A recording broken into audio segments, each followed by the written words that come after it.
Huh. Season 7. Okay, you know what? I'm sick of not putting content on here. I'm sick of being super behind on episode reviews. And I'm sick of not engaging more with this community. I need to stop being so isolationist. I need to build a few more bridges, reinforce others, network a little, plug some up-and-coming talent. Aha! I'll put out a call for collab partners, one for each episode I'm missing.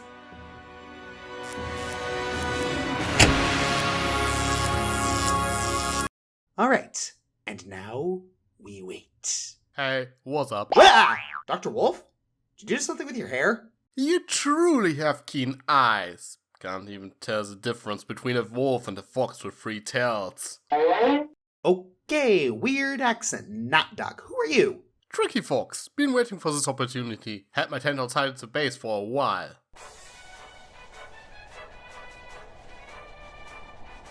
Wait, that was you? I thought that was just some hobo. Even then, you got here fast. Heck yeah! I'm glad I was the first. You should see the line. The... line? Let's go say hi to Senpai! I immediately regret this decision.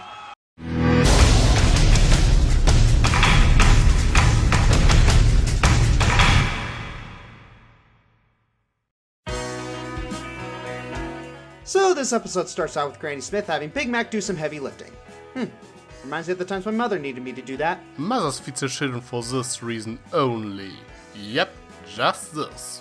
My, how Apple Bloom used to love watching you make that thing fly. It's like she thought you was magic. I know the feel. Oh my gosh, I remember this toy. So nostalgic. 2 hours later. I miss the 90s. Liking boy bands wasn't weird then.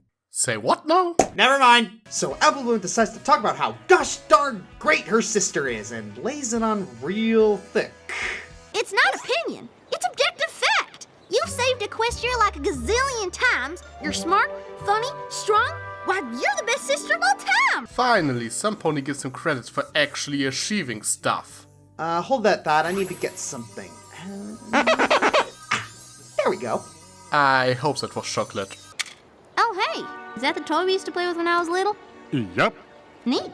When I tell my friends about my old PlayStation.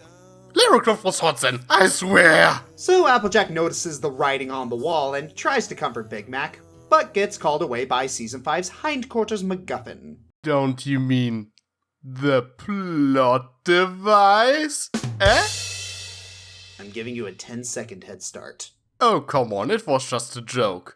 You get so heated sometimes. 5, 4, 3... You wouldn't hurt your honey, now would you?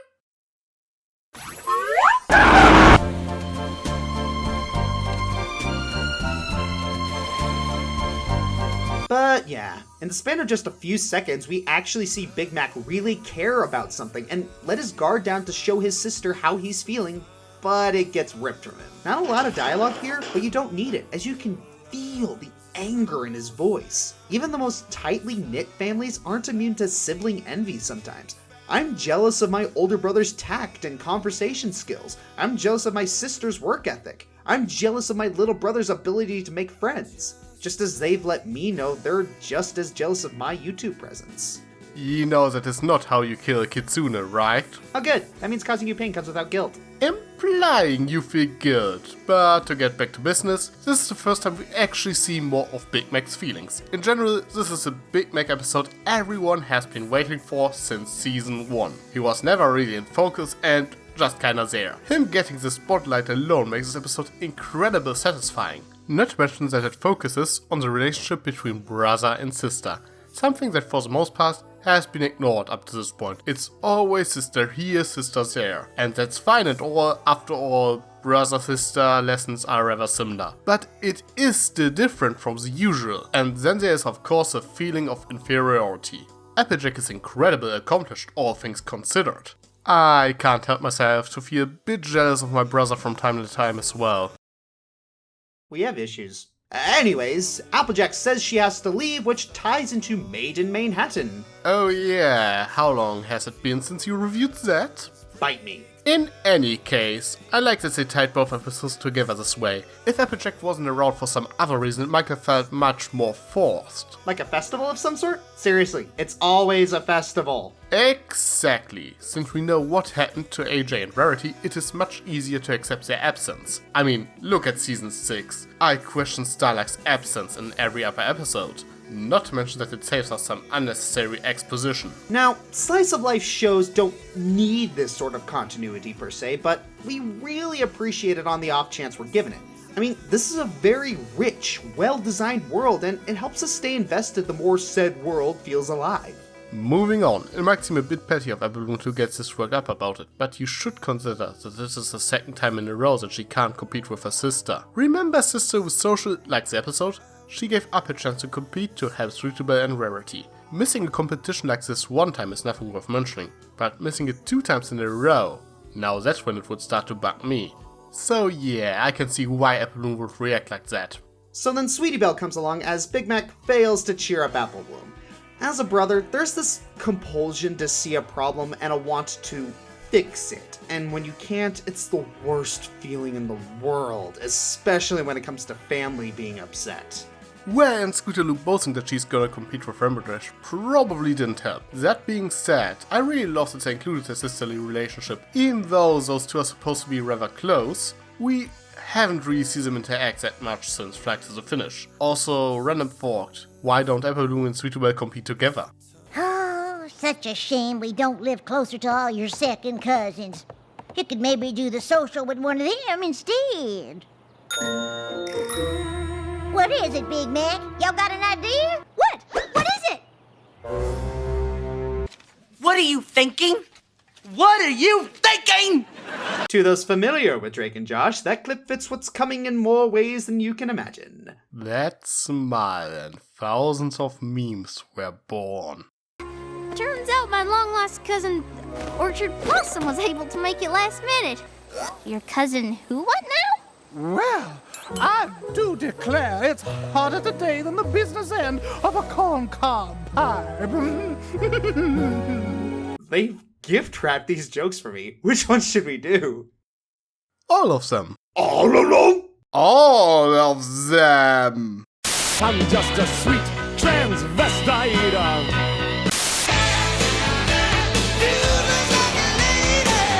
Why she walk like a woman but talk like a man?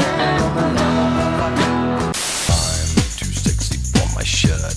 Due to a complaint from the Association of People with Poor Taste, we are unable to continue this montage. If you have a problem with that, please leave a message at 1-900-EAT-LET its finals. And now back to the review.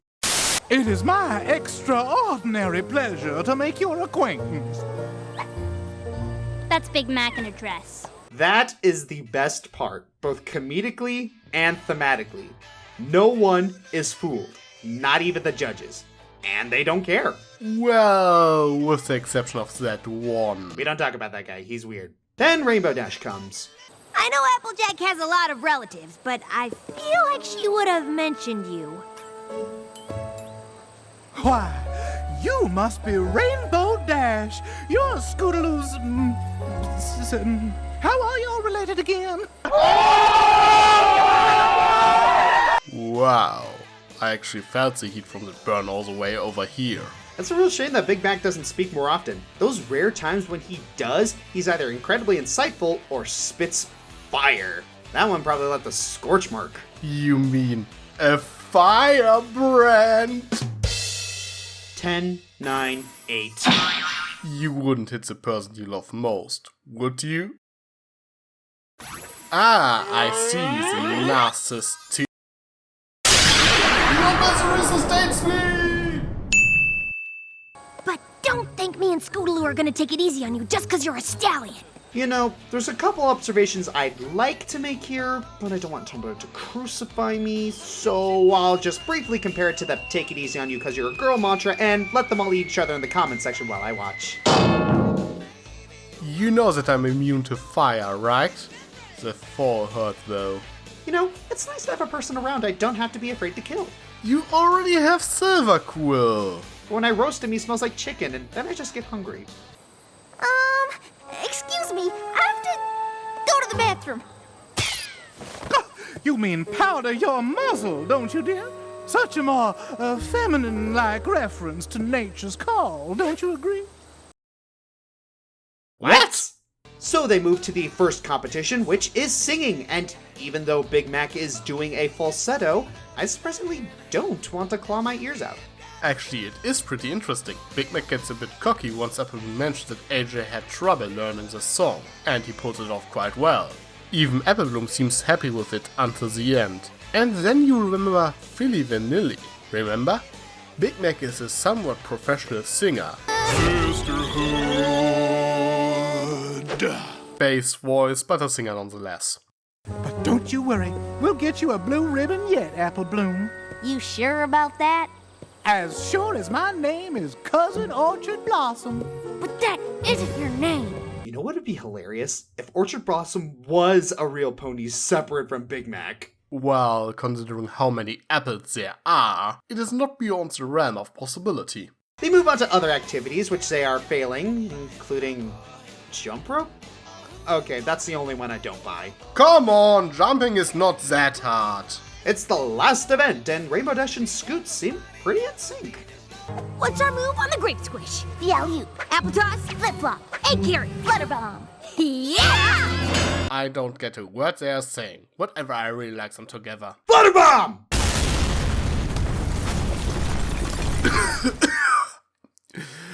Good thing that wasn't a real one.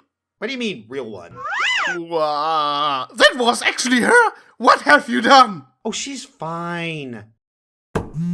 See? A twitch. Totally okay. You have problems. So the race is on, and despite a few hiccups, Big Mac is steamrolling through these obstacles. And he wins! The way he's holding Applebloom, you'd expect him to spike her. Flutter bomb! I am milking that for all it's worth. I should have known you'd eventually get busted for being a stallion. Oh no, we've known all along. Oh, and they made an exception and let him compete anyway. That's so sweet. I told you I should have just waited until the next social to win with Applejack. 20 seconds later. You know I'm not mad, right? Yep. With all due respect, Applebloom. You are full of crap. Then we get to Big Mac's speech, which is one of the most vulnerable, touching, and even world-building moments of the show. Not only does it give it insight into what it's like being the sibling of someone who continuously saves the world, but it really resonates with those who have family. And if you have multiple siblings, chances are that you feel every line of it. I have a big brother and a younger sister, and they are closer to each other than to me. It is not that I have a bad relationship with them or anything, they just have more in common with each other, but as a result I feel left out from time to time, so I can really relate to Big Mac in this episode. It is not easy to feel like a fifth wheel, even though it is probably not even true.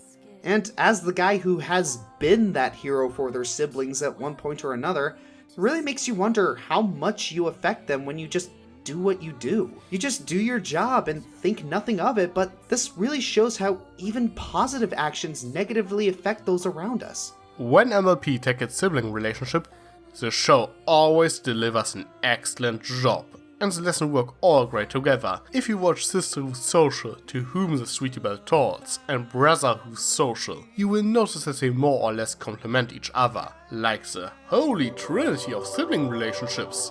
We can really be happy that these episodes have apparently touched the fandom in so many ways. Getting too sappy. Firebomb!